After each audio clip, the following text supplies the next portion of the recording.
Good afternoon, everyone. Welcome to Questions About Music.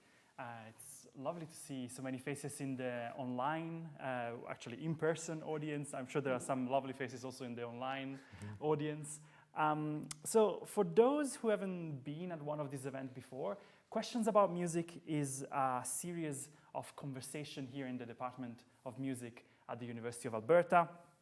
And it's a series of conversation that we organize thinking about everyone in the community, so performers, composers, academics, faculty, students, friends, members of the broader Edmonton community, really to come together and chat about things that makes us curious, musical things that makes us curious. And just as any colloquium series has guest speakers that normally engage with a faculty member like me, and I'll introduce my guest in a second, but just to give you a sense of the kind of conversation or the kind of format, we don't do formal paper presentations. We actually want to engage in a conversation. So the whole for about 40-45 minutes, you'll see me talking with Sanel in this case, and then there's going to be questions from the audience. But really, the idea of Questions About Music is for people in the department or community to say, there is something about this topic that I like to discuss. Can you invite someone to have a conversation about this? Or I have a favorite artist, they've just published this album. Can we have a conversation about this? Or there is a piece of music, a video that really makes me curious. And especially if those questions that you have, they don't necessarily come and get discussed in courses that you do or in other events in the music department. That's the perfect things to come to us and say, like, can we do a Questions About Music for that thing? And this is exactly what happened about a year and a half ago when we did an event like this, and one of the person in the audience came to me at the end and said, like, I'm a guitar player. There are not many conversations with or about people that specialize in this instrument.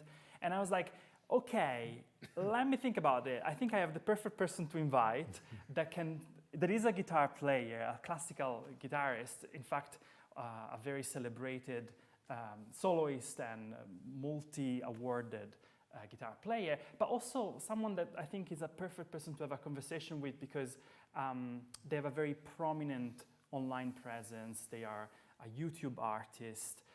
And I think this is the kind of conversation that could benefit a number of people in the department, not just guitar players, but everyone who is looking to do a career in music today, or academics also that think about what does it mean to be a professional musician in the age of streaming, or with these big corporations often taking a lot of the profits around art and music these days, or at least if not taking the profits, but making the most of or deciding where the money goes and who gets the visibility. So we'll have a chance to discuss all of this in a moment with my guest. But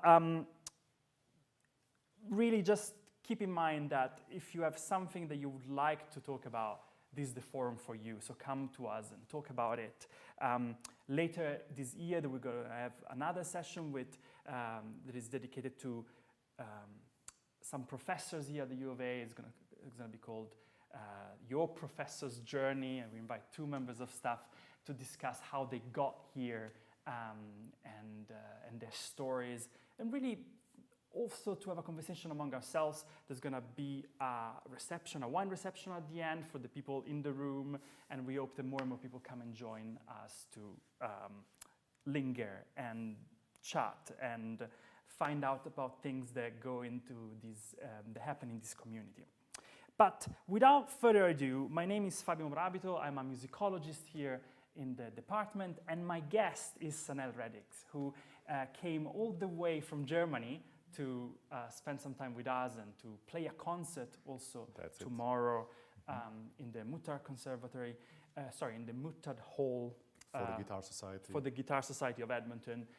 This was kind of like a joint venture between the music department here and the Guitar Society of Edmonton to have Sanel come and spend some time with us, engage with us, talk with us, play a concert. He's going to play a masterclass. He's going to teach a masterclass later on today. But perhaps, Sanel, so that I stop talking and you start doing that instead, would you like to introduce yourself a bit to this audience and say, what kind of artist are you? Yes. So first of all, hello, good afternoon, good evening, everybody.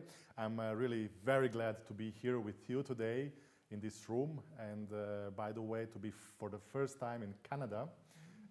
Canada is actually the country number 33 that I'm visiting, where I'm going to play, to teach, to share my knowledge, my experience. And this concept is actually something what I really like. And I hope that today we will all share here some experiences, and I will be really glad to answer to all of the questions. So, about myself, I know it's a bit difficult to pronounce my name because I'm coming from, actually I was born, by that time it was Yugoslavia still, but then just as I was 3 years old, the country split in 7 smaller countries, and the country where I was living is called Bosnia and Herzegovina. My name is Sanel Redzic, and I'm 35 years old. I'm playing classical guitar, and I'm doing it actually for many years now. I started when I was 8, and well, since then the guitar became a part of my life. I have to say that actually, in the times when I was starting to play this instrument, it was actually the time just after the war in my country. So you couldn't really hear classical music or classical guitar at all at the radio, at the TV. Of course, we didn't have internet back in 1995, right? 1996, when I was starting this everything. And I would like to say that I'm coming from a family. My father has 5 brothers, and actually they grow like they had a really nice childhood without cell phones back then. So they were growing on the streets, just playing with the friends. And by some coincidence or not, each of these 6 brothers was playing some instruments. But actually, they were all autodidactics, so which means that they learned those instruments on their own. Somebody would show you something, and you will say, okay, how to tune the guitar, how to turn it. Yeah, you play a few chords, and then you start to investigate in this. So what I would like to say here is that, of course, they were then having kind of a band. So each time we were meeting, I have also a lot of cousins. And each time when they were meeting... It was a concert. Yeah, there was actually a concert. We were actually having a lot of fun, a lot of traditional music from that area, from former Yugoslavia. And of course, what I was thinking, okay, I will grab a guitar, because guitar was something, I remember, which really took me when I was maybe 3 or 4 years old. I really liked how this instrument sounded. And you know, my idea was, of course, that I will go once when I grow up, when I'm 7 or 8 years old. I will go to the music school, and I will maybe learn there some chords. And once when I am a teenager, or once when I really grow up, I will be fancy playing in front of my friends, or doing some popular music for people. But this was everything, as I said, in Bosnia and Herzegovina. And when I was 8, because you can, in Bosnia and Herzegovina, the music actually concept, this concept of music schools is very complex. You can start only with 8 music school, because it's running parallel, it's running together with your primary school. So if you start with 9, you count as old. So you cannot really, but you are too late for the music school. Probably you can learn it privately, but you are late for the music school. And the system is really tough. I remember that we had, as a kids, already like twice a year, at least, real exams where you get a score, and if you are not good, if you don't get a good score, you are out from the school. So of course you are trying all the time to be better and better. And the thing is, what I would like to say here is that with 9 or with a 10, I listened to some recital of one older colleague of mine from the school playing guitar, classical guitar, so real classical guitar pieces in the concert, in his recital. And this was the first time when I heard what is it actually about, how does the classical guitar sound. So this was the moment where I decided to become or to try to go in this direction. Maybe with 12, I said to myself, okay, I really want to go to follow this dream. I want to be a classical guitarist for my life, yes. Early on. Yes, and so the thing is that I was doing my primary school, we call it in Bosnia secondary school. Sure. Like here is, I think, called the gymnasium or in different places called different high ways. school, probably. I've stopped counting which country. Yeah, so does probably, what. probably here it's called high school, yeah. And then when you are 18 or 19, then you finish your high school after 12 years of school, of going to school. And after that, yeah, I said to myself, okay, I'd like to go to study guitar. And I had three possibilities. One of the possibility was Chicago, to go to United States, because I knew English. I was learning English in my school, in the school. Second possibility was Maastricht in the Netherlands, because also you can learn there on English. Right. And third possibility was Weimar in Germany. And the thing with Weimar was that I had to learn a German language, which I couldn't say a word. So I said to myself when I was 18, okay, now it's the best time for me to learn a language and to try to enter the school. Of course, I was in Weimar 2 years before, so when I was 16, because there was one big competition. Right. And I saw how the city was, and I fell in love with the city. And yeah, I tried when I was 18. I did the entrance exam in Germany, and then I went to study to Germany. So I started to learn the German, the language, and everything. And it was in 2007 when I entered the university, and I was studying 8 years there. So I did 3 degrees. There. And still 2023, I'm still there. So 15 years later, I'm stuck still in Weimar. I love this city. And so this is my base actually there. I work also That's there. Where you live. And from there, I actually travel the world. Yeah, beautiful. This anecdote, fun fact, Sanel and I met in Germany. We were roommates, we were in the same student dorm.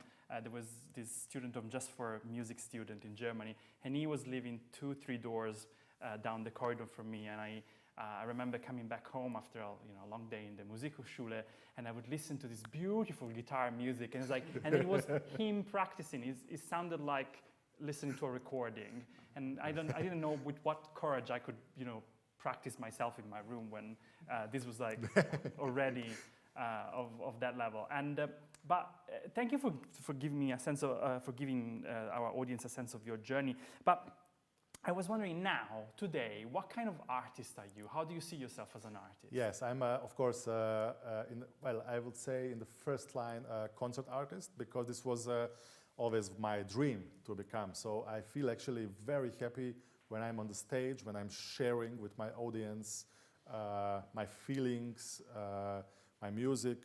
So when I make people in the audience happy. So that's actually one of my primary tasks, I would say. And after that, I'm a teacher. I'm teaching a lot. So I never thought actually when I was 18 or 19 that I will teach so much one day. And actually, I don't know how to call it because the whole idea just came somehow naturally and spontaneous. I started also to produce my own CDs, videos, to make my own production, to present myself, not just to make my neighbors happy when they pass by my door, but also to make happy the larger audience around the world. So I would say that I'm also kind of self-taught producer. Yeah, thank you for saying that. And I think this is quite of a distinguishing thing, at least for me. Like I grew up in several systems, and I studied in Italy, then I studied in the same music academy or university as Sanel did. And over there, it seemed that everything that we were doing in terms of to become professional musician was, playing the orchestra or becoming a concert artist, then it means that you would have an agent that will send you to Tokyo, to Milan, and so on, to concert and record CDs. Whereas Sanel's journey becoming someone who self-produced his own music, I think for me was something that no one else in my year or kind of like my cohort of students did at the time, surely. And for me, now maybe people that are used with the pandemic, after COVID, everyone has been sort of recording themselves and doing this kind of activities. But you started before, right? Yeah, way before. Way before. Yeah. What prompted that sort of like that interest in learning to produce your own videos? And when we say self-producing, Sanel has this incredible YouTube channel. Just to give you a sense, probably there might be 90 different videos of him playing. So there's an astonishing amount of repertoire that Sanel has put out there, and not just classical guitar repertoire that many other concert artists do, but you're also the author of transcriptions, and so it's quite a voluminous amount of music. There's a lot of music played by Sanel out there. So can you tell us what prompted you to go in that direction? Yeah, sure. So I'd like here to come just a bit back. Sure. Again, I will go back to Bosnia, back to my beginnings, yeah. And of course, I was dreaming once to have international career, to travel the world, to play, to practice, to learn things, to share things, my knowledge, of course. And one of the possibilities which I saw that can bring me there were the competitions, international competitions. So actually, when I was, I think, 15, 16, I won my first international prize at one competition, and since then, it was back in 2005, so my international career started to roll. I will call it this way. Yes. And one competition after another, I started to enter bigger competitions. I started also to win the prizes. Of course, you don't always win, you fail, but I will not call it fail. You learn out of this, so you prepare better yourself for the next one. And because of those competitions, of course, I had to learn one huge amount of repertoire. And I was learning always new pieces, new things. Sometimes I would learn just a piece for one competition, which you'd never need again, actually. Probably some modern music which you even don't want to play in the concerts, that maybe public doesn't want to hear. And because competition requires certain specific... Competition requires it, yes.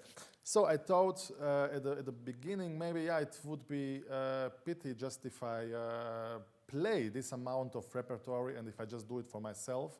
And I came up to this idea to start to record things. So actually, talking about the YouTube channel, I have my own YouTube channel, I think, since 2006. And the very first video which I have there was recorded with some camcorder, so some very little camera. I remember I was invited to Bulgaria, to the country in the East Europe, and it was some kind of guitar festival. And my teacher recorded this, my guitar teacher by that time, he recorded with his camcorder this concert. And there was a piece, I was 18 by that time, there was a very difficult piece called Capriccio Diabolico by Italian composer Mario Castelnuovo Tedesco, which I played. And I liked this recording, so I say, okay, I'd like to upload this and just to see what will happen. Maybe 5, 6 people will see that. And you know, back then, 2006, it was just the beginning of this online era. I think YouTube was invented in 2005, in March, April 2005. So just 1 year after that, this was happening. And then I started to have to become emails from all over the world and comments. So I was like, okay, this is very interesting. And then when I went to Germany, when I went to study 2008, 2009, 10, I started also to record with the same camcorder which I had back then. I started to record myself. I have even one recording. It's on YouTube from this room, from this dormitory, from Germany. And but people actually, it was. I hope there's not me no. practicing in the background. And the thing is that, back then it was really with a very pure lights, and it was actually not a really high quality video. So I thought, okay, and then more and more people started to upload some videos which were recorded with the cell phones or just like very simple recording somewhere from the public where you cannot really understand what is the person in front playing. So, and I remember we had at the Hochschule in Germany, we have a very good professional studio. Yeah. Where I did, I was actually invited to record the music of Bach for some museum in Germany. And I went there, and actually we did it in 2 or 3 takes, everything. And because, you know, you go there, you get your time from 2 till 4 p.m. and you have to make, 20 minutes of program in 3 to hours. record. Yeah. And I remember that I bought, by that time it was 2010-11, I bought kind of recorder, a video recorder, which was a bit better quality than the previous one. And then I just put it to record the video. Even the tone master, he didn't know that I was filming myself. Yes. So he did the audio, we did it in 1 or 2, 3 takes, I don't remember. And then the best take I took and I combined it with the video. And then I uploaded it. So it is my recording where I play, one is recording where I play Chacona by Johann Sebastian Bach. And one is where I play the Jig from the same partita, 1004. And this started to have a lot of views during over the night almost. Wow. And well, this is where I started to think more and more what to do, how to do this. And I remember if you call the studio, they would say, okay, you want to record, this is how much it costs, but we give you the date on the 4th of November at 3, and you have the studio until 7. Which was for me like, okay, I really have to prepare for this moment, and I have really to make everything within those 4 hours. Sure. And maybe I will not feel comfortable in this moment. Maybe I will be sick or whatever. Sure. So I thought, okay, what to do, how to improve this. And I was reading a lot about this recording things and stuff. And I remember that then I decided to invest all my money, which I had from some competitions, which I won previously, to invest in recording equipment. And I remember there is the biggest European music shop in Germany. And I don't know if I'm allowed to say the name because of doing commercial here. But it's actually, it's called a Thomann. Thomann, yeah. And it's actually the music shop which is one village. Ah, yes. So it consists from, I don't know, like 30, 40, 50 buildings, and it's a music shop. So they have one house only where they sell the microphones. And you can go there, you can pick up your guitar with you, and you go to the studio room. You have like 25 different microphones around you. You have the headphones, and you press this microphone, you play, you see how it sounds. You press the next one, oh, okay. You press the next one, okay. Oh, this one sounds good. So I remember this is how I chose my first microphones by Neumann. And I took the microphones. I took about 4 microphones. Well, it was 1 by 1. Sure. Now I have 4 microphones because they're really expensive. Yeah. I had 1 camera by that time, Nikon camera by that time. So actually, when I was filming always 2, 3, 4 takes from different angles. Yeah. And then I was learning in some very basic programs how to cut and put this everything together, that it looks like it was recorded with 4 different cameras. Yes. But it was actually recorded with 1 camera. I'm imagining you turning to that 1 camera. No, but it's what I find interesting is that from your story, like, it's not that anyone was teaching this to you. at the music university, at the Musikhochschule? Like, it was your own interest, like, because you saw that this video that you uploaded had gathered these views that you said, like, oh, I see a possibility here. Yeah. And you sort of like did it a bit by bit by yourself. But what I want also to say is that, of course, I had a knowledge about the music and about the physics and about how the frequencies and those things are working. And because, of course, we were studying everything at the university. But I want also to say that I had a possibility and a kind of privilege to grow up next to one studio in Bosnia and Herzegovina, in my city where I was living. So I could always, and this studio was owned by my guitar teacher. So it was actually a basic studio. It was not now a huge production, but you know, I could also already see how to connect the microphone.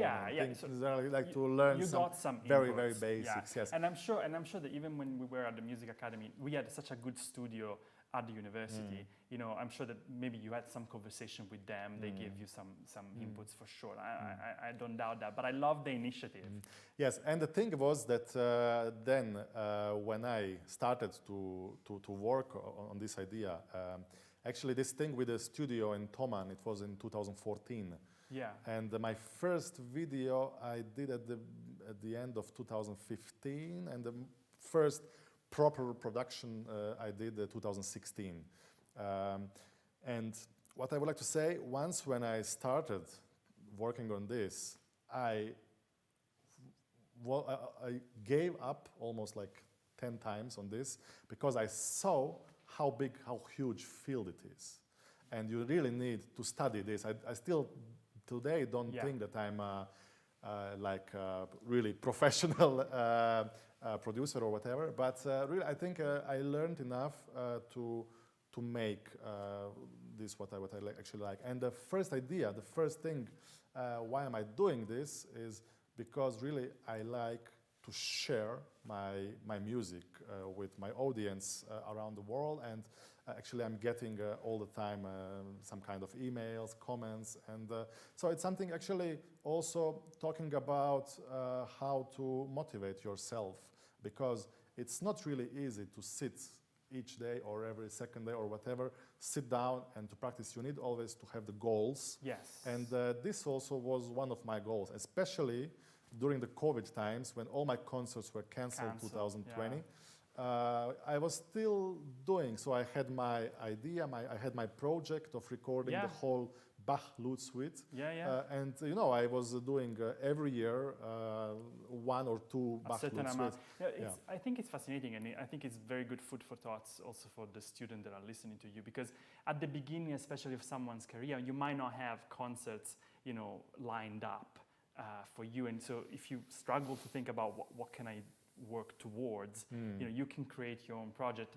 Of course, it takes some doing in terms of becoming your own producer, but one can partner up with some of the people that are making also this event possible. I mean, it's possible.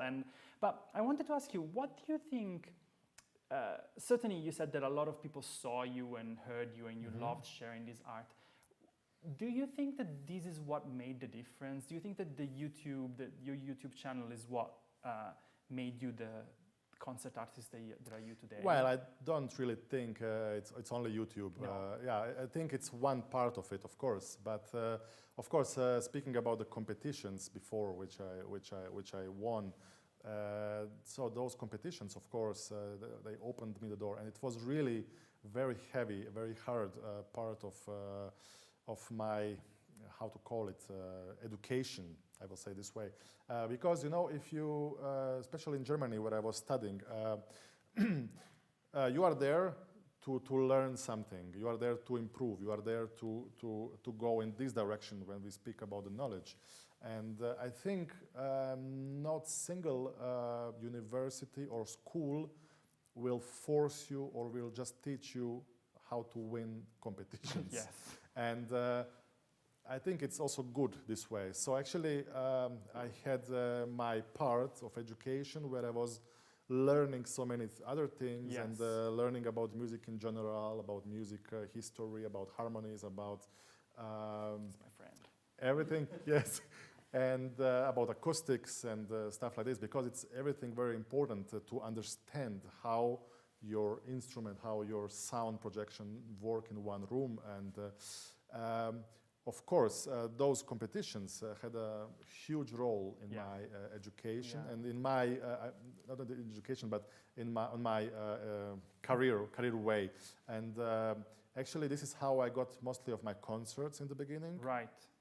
And if you play one good concert, then maybe two organizers will come to you and invite you for another two concerts. Yeah. So it's kind of chain. And I remember, for instance, I have a very funny story. I was invited 2012, first time to China, to the city called Xiamen. It's somewhere in the East China. And I remember I landed there. It was a little city, just maybe 7-8 million people. And and I remember when we came there, it's on the coast actually. You have the sea there, and then you drive with the boat, with a ferry. You go on one island, and on this island you don't have cars. You have only, it's like for tourists. It's a little you can walk around, I think, but you have these cars for golf. All right. And they drive you up to the hill. There was one hotel. And so I stayed there, and I was invited there just to play. And I thought, okay, great, I play here for some tourists. And it was a concert hall with 700, 800, 900 seats. Wow. So I came to the stage, and like 400 cell phones on me recording. So, okay, and I was playing there, and I was very relaxed. I played some nice music, like very famous, actually, like the best of from the classical guitar. And the public loved it. After, when I finished the concert, I heard, I didn't have idea before that it was actually annual meeting of guitar teachers from all China. So there were actually all guitar, there were only guitar teachers there. They had their meeting, like annual meeting there, and there was recital. I didn't know this before. If I knew, I would be really very nervous. But I was playing very relaxed. And what I want to say, out of that, I got 3 or 4 other invitations to go to, in the next 4 years, I was every year going to China, because always somebody from the public there was inviting me to play the concert. So I was in general like 5 times in China. And so this is just one maybe extreme example, but I just want to tell you, how it works. And of course, this YouTube story is something really nice, and I think I'm using it in a good way. What's a good way? Of course, one thing what I don't want is I don't want to make some content that's maybe, how to say, like that it will go in some other direction. I like to stay very professional and to stay and to actually follow my primary idea of bringing some guitar repertoire, which is very important, on my way, how I play it, on the highest possible, which I know how to make, on my highest possible way, to bring it to my audience. Right. And I know people write to me if I play some suite by Johann Sebastian Bach. Oh, this is like my favorite, or I think this is the best interpretation, or this is something which I can refer it to, which I can actually use. And sometimes I also hear comments when I meet some guitar teacher that he used it as a reference with his students. Amazing. So I think it is the good way. And another thing is that I get many private students through this. So people contact me because they want to learn from me how to play something like this. I have a very funny story here also. I have so many stories, but if I talk too much, please interrupt me. I will do, don't worry. I have a student since last year, since September, so now we work for 1 year. He's 64 or 65. Right. He's a German guy. He played when he was young, and then he stopped 30 years ago. So he didn't play for 30 years. And then there is a piece, like a really classic by Johann Sebastian Bach. It's called Prelude, Fugue, and Allegro, 998. Which you And recorded. which I recorded, yes, and which I have as one video. Yeah. And he contacted me, I have this email, and he contacted me, he said like, you know, I listened like to 20 recordings, and I think your interpretation is the best. Wow. And you know what? I want to learn it from you. So I was like, okay, good, okay, let's meet this guy. And then he told me that he didn't play for 30 years. And he said to me like, you know what? I have now an idea for the next 5 years, like 5 years program. I want to meet with you twice a month online. And I want to be able in 5 years, when I'm 70, to play this piece. Wow. You know? And yeah, we are meeting now, sometimes once a month, sometimes twice a month, or every week.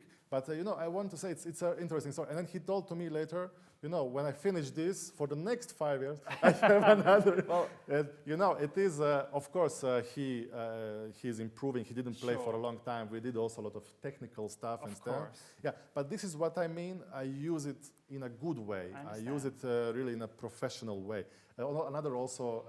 Let me ask you something before you do, because there's so much food for thoughts about what you said. Like this guy listened to you playing a specific piece, and it's like, I want to learn that piece from you. Like it's almost teaching a la carte. Like yes. I want, exactly. but you showed, you know, your cards there. Exactly. They are everyone to see, and the fact that you have 90 YouTube videos with, you know, that's a lot of guitar repertoire. So a lot of people can do that. But I was also thinking, how extraordinary, because the fact that you got all this equipment to do the recording means that now you're using the same equipment to teach these people remotely. Probably this is something that even just, maybe you were doing it before, but I guess that after the pandemic, more and more people are okay with doing that. Do you have a lot of students that are not, that you don't meet in person, but that you teach remotely? Yes. So this is also one of the things which actually also have to do with this YouTube story. Right, go ahead. But before COVID, I knew some teachers which they were doing online lessons, and I was like, how can you teach online? You know, you need a person here next to you, and you need, you know, to touch and to control and to make the hand, you know, it's not like this, it has to be like this. You know, I feel like if we speak about 2018, 2019, in sense of teaching online, I feel it was like 5,000 years ago. And so everything what happened, you know, I couldn't really imagine to teach online, yeah? But with this COVID thing, unfortunately, we were actually forced to do it. And then I started to think, okay, what is the best way? I don't just want to put my tablet there in front of me and then just to play and you don't see me or whatever. I started also to make a toads there, and then I use external microphone, external camera. I have my studio monitors when I listen to them so they can hear me very well, because I have a microphone which is actually, it's a good microphone. It's for podcasts, like for talking, by Shure.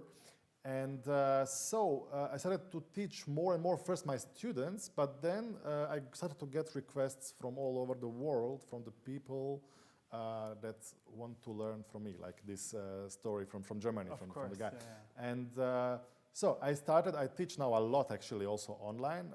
Actually I work quite every day, also Sundays, Saturdays and Sundays. My wife is not happy with this.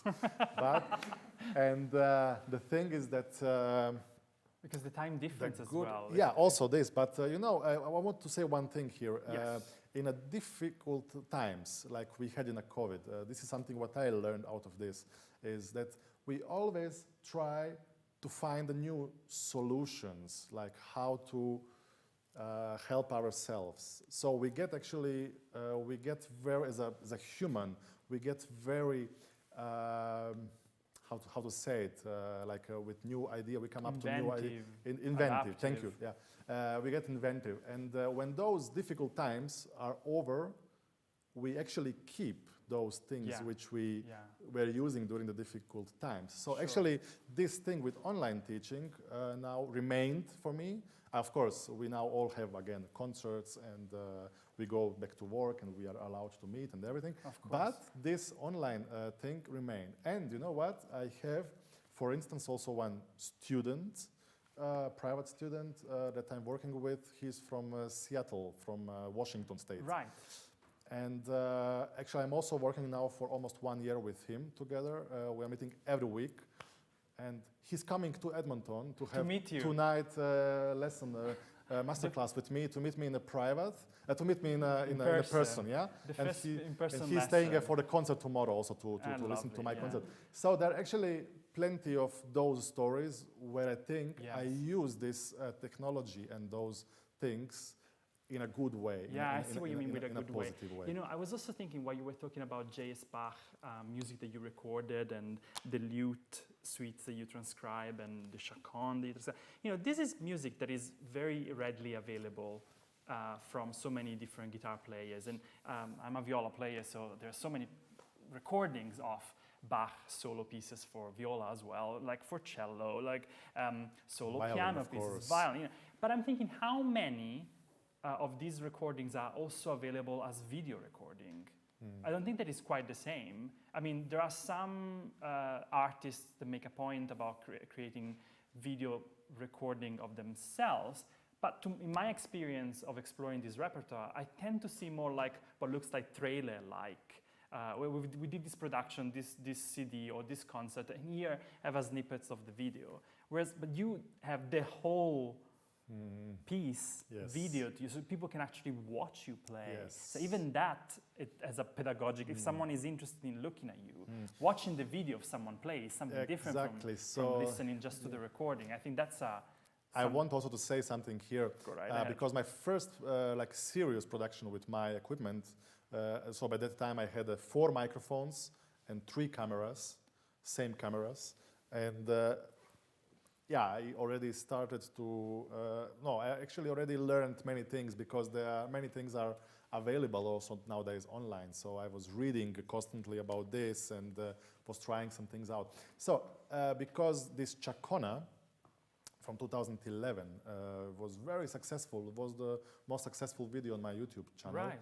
I came up to idea, okay, why not now when I have this professional equipment, why shouldn't I record it again, but not only Chacona, because there are so many recordings of Chacona, but to do the whole partita, which is not so often played on the guitar. It was not back then. We speak here about 2016. So I did the whole transcription. I learned the piece. I played it in several concerts. And then I recorded the whole thing. So I remember the recording took 2 days. Because it's like, at the end, it's like 33 minutes of music. It took me 2 days to record it because it's really, it's very difficult technically, but you have also to stay, to make it musically of course. Working. And you say 2 days, but you know, some other people to record the partita, they take weeks, so. I mean. Yes, and then I want to say here that everybody, so my colleagues were telling me, oh, you have 5 movements, do 5 videos, you will have more views. I say, no, I want to give somebody who is sitting at his home possibility that he feels like sitting in the concert. Nice. He has the whole partita in one video. As one video. No, don't do it, because you will have much more views if you do. I say, no, I will do it in one video. So actually this idea was very good idea, I think. So it was a successful idea. How many views have you got? I don't know, maybe 700,000, 800,000, something like this. I mean, but and sounds like a good idea. And so actually, people that were telling me to do it in a separate videos, when they started to record, they did also those things in one video. Okay, they took your good so, idea. And then, of course, then after that, I came up to this idea to record another suites and things. And what I want to say also, I can count in my inbox, but I got for sure between 100 and 150 emails from people that want to have my scores, my fingerings there. So I was not really responding to those emails because you don't know I didn't have something really didn't want to send them my your manuscript or finger, which I things which I wrote, which maybe only I can read. Oh, right. And so after maybe 4 or 5 years, I came up to idea to also write in a Sibelius, in a music program, those whole things with my finger. It took so much time. I can imagine. It takes so much time and energy, but I can also now share it. It's available on my website.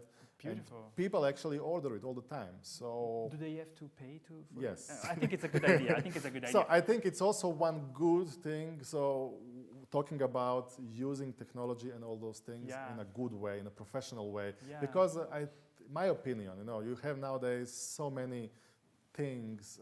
People try to be attractive, and people try to be, I don't know what to say, but I think those things sometimes are just maybe temporary, famous. But I wanted to create something that will it stays, remain like. I like that you stayed. I have like this kind of like a very high level of quality of playing, which I really wanted to keep, wanted to remain. I didn't want to make a fun of classical guitar. I didn't want to make a fun of me. I didn't want to make a fun of anything. I wanted to keep it really in a serious way. This is something what really serious people that want to do this seriously what also recognized. Yeah, you invested in your brand in a specific way, and you made your brand according to what you wanted. I like that, and you stayed true to that. We need to ask people, give the possibility to people in the audience to ask questions. We want to make sure that there is plenty of time for that. So, but I think that we covered quite a bit. I think that you gave a sense of how you spend your time, like teaching, producing these videos, but also keeping up with what the videos create in terms of more work, in terms of fingerings that you give, new teaching that comes your way. And I want also to say something before I forget here, is that by doing this, by recording myself, I learned so much, and I'm learning all the time. So if I'm preparing for some concerts or tour or whatever, the best way of me to prepare is to go to the church where I actually that I can book every time when I want to do my recordings, to take my equipment with me and stay there for 3, 4, 5 days inside and record. So this is actually something that I learn mostly, so by recording. But also for the music students, for the musicians here, I actually learn so much by recording just with my cell phone. So just putting the cell phone in front of me, playing, and then just looking at the recording. Of course, I will not publish it anywhere. I have plenty of those videos. Right. And probably, who knows, one day maybe somebody one day will a musicologist discover like me them. will come, take your data. What I want to say is when you are looking at yourself playing, it feels much different than when you play. So I learn always. So this is something what I want to suggest to the young people, to the musicians in general, to record, to look, because we are always the best teachers for ourselves. This is something in generally what I. And you were saying earlier while we were chatting that some of your students that you teach online, they can go back and watch the recording of your lessons. Yes. So things that they don't get in the moment, they can actually go back and really absorb. I mean, there's so much. So this is what I also want to say now with my students teaching online. We are recording each lesson, and so people are having then the base of it becomes lessons, an archive. which an archive. And the thing is, they are always telling to me, I was the day after drinking my morning coffee, and I was going through our lesson. That's nice. And sometimes they watch it 2, 3 times, and they say, I discovered 5, 6, 8, 10 things in this video which I was not aware in the moment when we were talking about those things. So I'm really, so it's something what I also really learned during, or after, in this post-COVID times.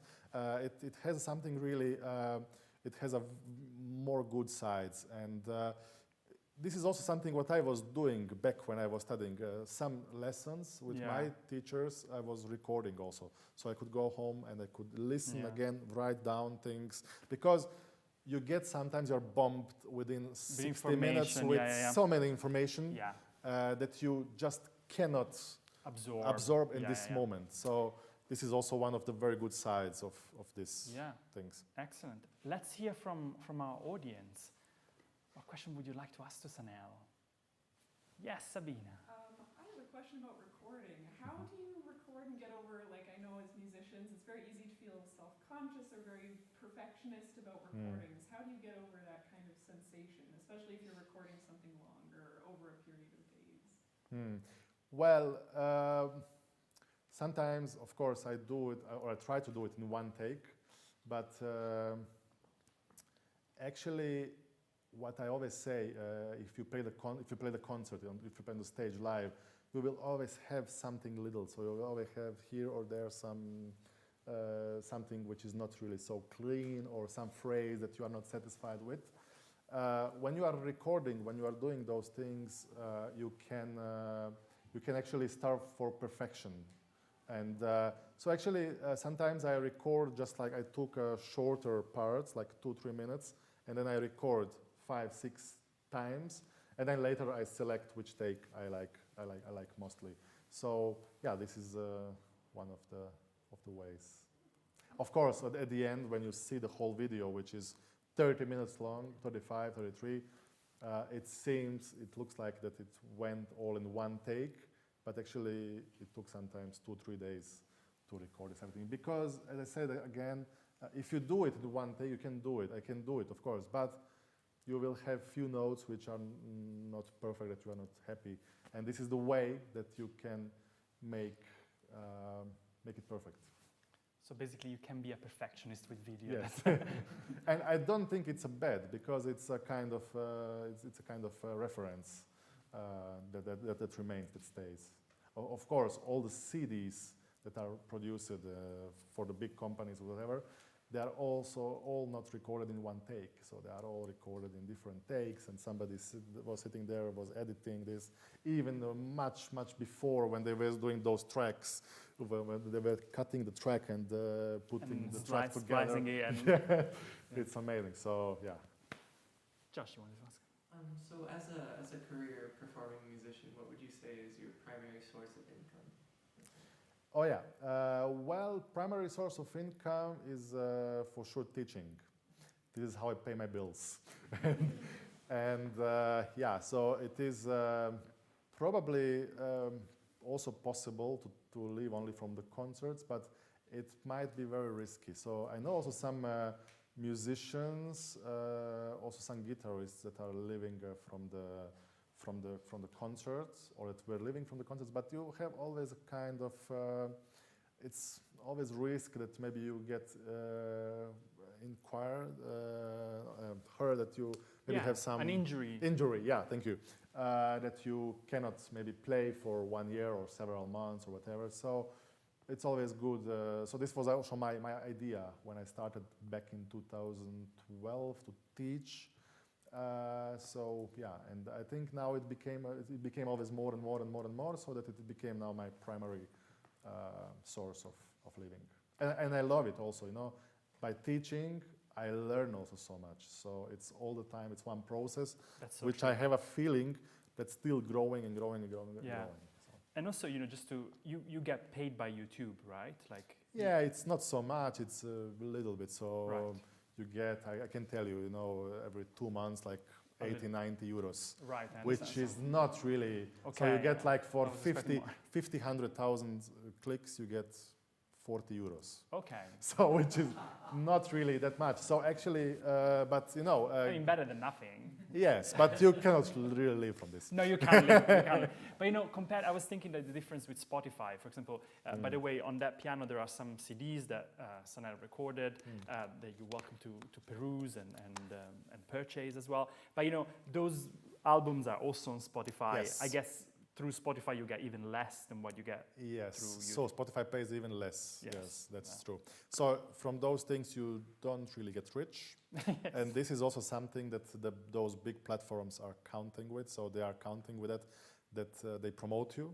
This is also true. Yeah. But you have to find another ways how to get the best of it. Like me doing the transcription things now, and selling the transcriptions, and lessons, and getting invited for concerts because of the videos. True, exactly. And aside from the actual money that you get from the platform, I'm thinking that you created and keep working on your brand through that platform, which means students, which means the transcription. So then it works in a variety of ways. So what I want to say also here, because we have so many young people here, is that what I also learned, I just told this to Fabio just before we started, is universities all around the world, the best universities in the world, I think, in my humble opinion, they can teach you everything, they can give you the knowledge, they can give you everything, but one thing they don't teach you, that nobody teaches you how to earn money once with this, all knowledge which you have. So, and the thing is that we have always to be inventive, we have to be creative, we have to find always the ways. And also another thing is, which I also learned, is that nobody will come to you and pull you and say, come play in my concert series. So you have to be always present. You have always to go to the organizers and to say, okay, look, I have this, I have this, I have this. What do you think? Would you like to invite me? Huh? Or something like this. Of course, all those things with me before, with the competitions and the concerts when people were inviting me. But what I want to say is that I have so many friends which can play really good, but they just don't do anything to present themselves, and they don't get in touch maybe with the organizers, so they don't also get invited to play, which is really pity. So you have to stay active, and what I also like to say is sometimes I'm really working 16, 17 hours a day because I have to practice, I have to teach, I have to write the emails, I have to make the videos, I have to record, I have to do stuff. Sometimes I really work, my week is like 7 days, working week, 7 days, 10 to 16 hours a day sometimes, which is really extremely. But I think at the end it's really worth. And as I said, Canada is country number 33. That you're visiting. That I'm visiting, and next month I'm going to country number 34. Which is? I'm going to Colombia. Oh, right. In October now. So and but before this, I'm going back to Europe. I have to start a semester, the winter semester starting there. I have also new position, teaching position from this, professorship from this October. And I have also to do some things there, and I have also to record one concert with my equipment for one big platform or one big foundation from San Francisco. It's beautiful. I love that there is this combination of various things. Other questions? Carson. I was curious about, this is something that I think all musicians struggle with. When we're making a program, we choose pieces that either might be so-called classics of the mainstream stuff, and then pieces that the artist might enjoy. When you are making projects for your YouTube channel, do you feel like there's a pressure to produce these mainstream kind of pieces, or do you kind of do what you want a little bit more? Not really. So what I figured out is that the public loves music by Johann Sebastian Bach, for instance. And you know, talking about the Bach's music, I also live in Weimar, where Johann Sebastian Bach was also living for 7, 8 years of his life. And so something what I also learned very well there. So my impression is that public really likes, and those videos are always the most visited when I publish something by Johann Sebastian Bach. So actually, that's the reason why I recorded the whole lute works, and now my project is to finish the violin works. And let's see, maybe if I have time in my life to record the cello works also on the guitar. And so I have many plans, many ideas, but I have also another project, another ideas. I also love to play music by Mauro Giuliani, the Rosignana's. So I want to record his 6 Rosignana's as well. One I'm playing tomorrow. Tomorrow I'm playing Rosignana number 3. Beautiful music. So each one of them is between 15 and 20 minutes long. Wow. With motifs of Giacomo Rossini within. And so I have so many things, so many ideas, so many projects which I would like to do, but unfortunately, sometimes the day is only 24 hours long. I think you're already doing them, Sanel. Don't be too harsh on yourself. Yeah. Other questions? Caleb.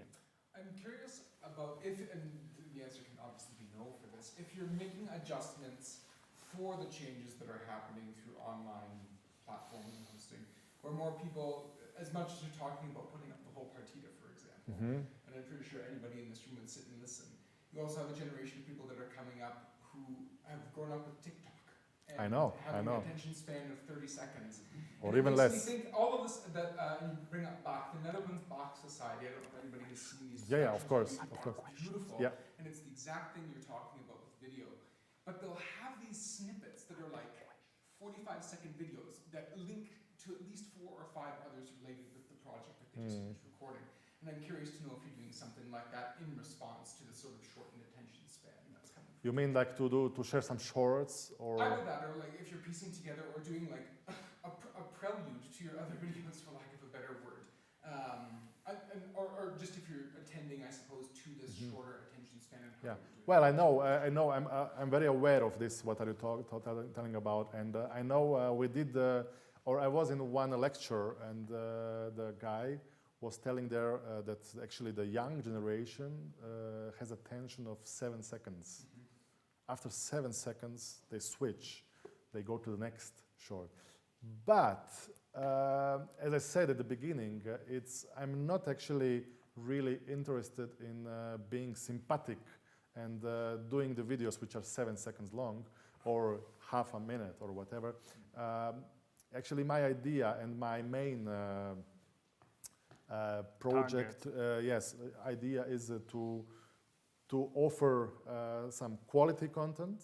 And if we think also about how the things are developing, so first we had LPs, then we had these cassettes, then we had CDs, then we had those SD cards, then we had all possible clouds and stuff. And now what's happening? People are again coming back to LPs. So I think also the thing with the people will be also tired of those shorts of 7-8 seconds, so that they will also come back and will search for the quality content, which is different formats. Different formats. Yeah. Bill.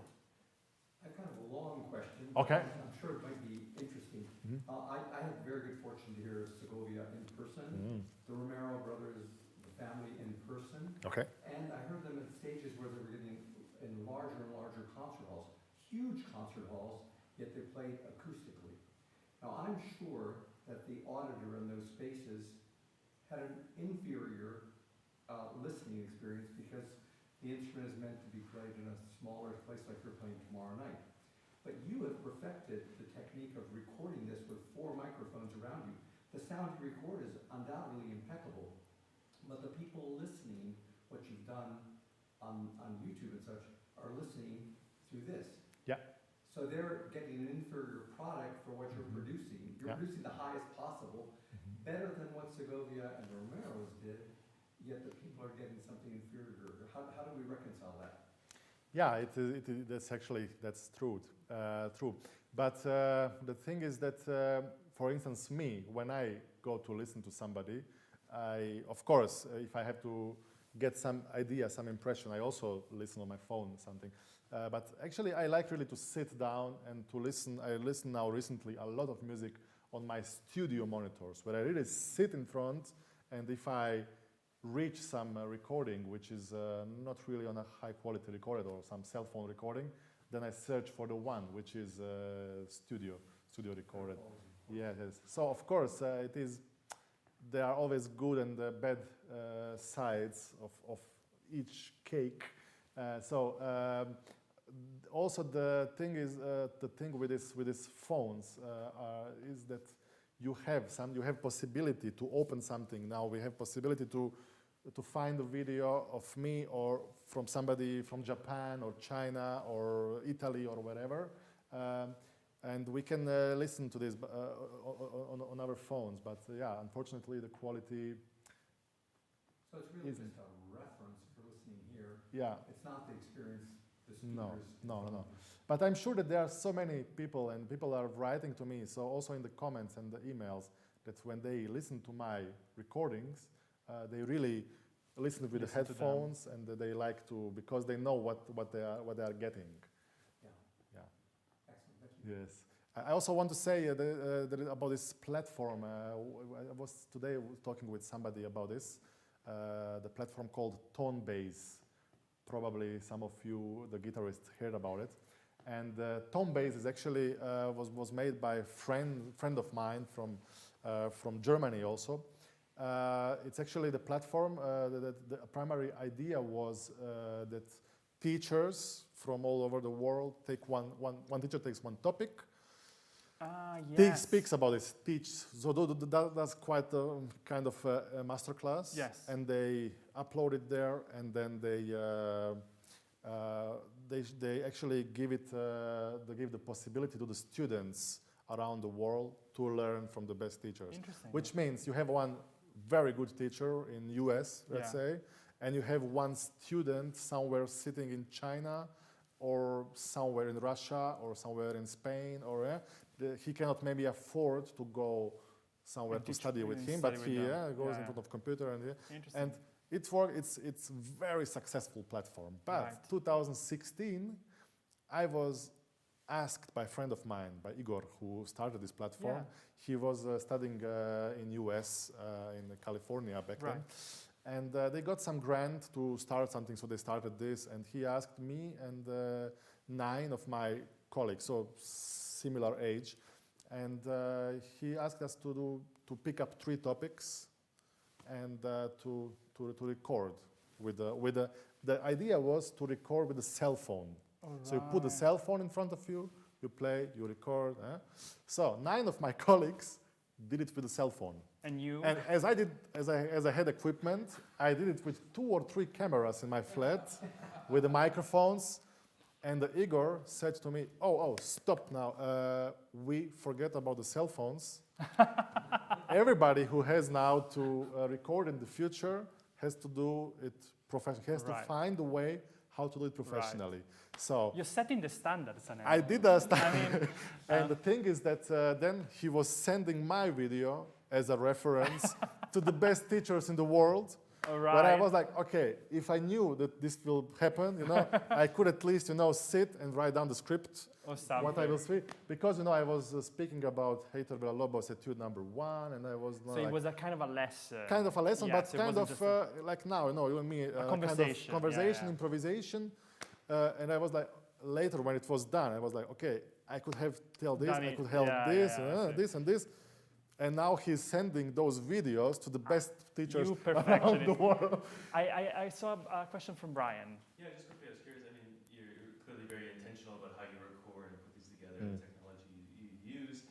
You mentioned YouTube as an outlet for having these videos hosted, but as we know too, these platforms change and it can be sold off or it could change. And I'd be curious to hear about your own storage procedures. I imagine you have more videos than the ones you put up. How do you maintain this collection that goes back to 2006? And yes. Yeah, and how do you? Yeah, I have actually many hard drives, which I hope that they will survive also in the future. But of course, this thing with YouTube, it's kind of archive, kind of the base where I have. I was thinking actually about this, exactly about this thing a few times, and well, if it happens one day that those videos are not online anymore, or that something happens with this, I have them secured. And yeah, of course, I have also hundreds of DVDs from my very old recordings and concerts from 2005, 2006, 2007, and of course many of those videos are also not published. Is there anything you keep on your own website as like you have to pay to access, kind of like your your fingering transcriptions that you have as well? Or? Yeah, actually the videos no, but just the fingerings, the transcriptions, yeah. We're almost towards the end of the time that we were allotted for this, but I can take another question if there is a burning thought. We can also continue some questions over the wine, of course. There's a Jane, go ahead. Yes. My question was just, as you did get started in 2006, it was kind of a different Yes. than it is now. Yes. I don't think if I used a camcorder and like just recorded myself like in my dorm room, that would like maybe it would go well. Would you have any suggestions for the people in the crowd who are like might look at getting into this in like how YouTube has changed? Yeah, like today, what would you do if you were like 18 again, but right now on the platform? But right now, yeah, so that's a very good question. So actually today you have many pretty available or cheap possibilities of buying a microphone, buying a camera, which is not really like the best, but or the most expensive one, but which gives pretty good quality to your end. And so I think definitely what I would do, or what I wouldn't do, is to record with my camcorder, my old camcorder. But you know, just speaking about possibilities, today the girl from the Guitar Society, Valentina, I asked her to do some video when I had one recital this morning, matinee recital, and she had iPhone, the same one like I have, like 11, like 3-4 years old one, and I said to her, please do one video or 2 videos of me, like, because I need it later as a short, because I would like to make one 15-20 minutes later of this whole tour that I'm doing now in autumn. And you know, I'd like to have just maybe 5, 6, 7 seconds from this thing which I'm doing here this morning, just to put in this huge video later.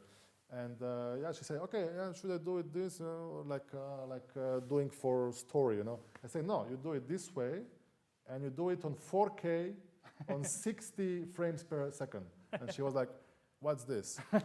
And then I showed her, you know, how it's very simple. Like you do you touch 2 things, and then she was, whoa, this moves, this the whole picture, the whole thing looks very different. So what I want to say by this is, probably you have this high quality recorder in your pocket. You don't know just how to use it, probably. And what I would do is I would just buy one. There is possible to buy one external microphone, which is possible to connect with the phone, and you put it just closer to the guitar, and you have already. Or whichever your instrument of voice. And you have already very high quality recording. So a way better, which I had back in 2006. So this is something what I would do nowadays. But just like, you know, you sometimes find, you are searching for some piece or something, you find some recording from 2010 with some cell phone or some camcorder, and you cannot really listen to it. So I feel really like now when I look back to this, I feel like those recordings were like 3, 4, 5,000 years ago recorded. So. Well, I think we should thank Sanel for this wonderful conversation. Thank you for joining us. Thank you.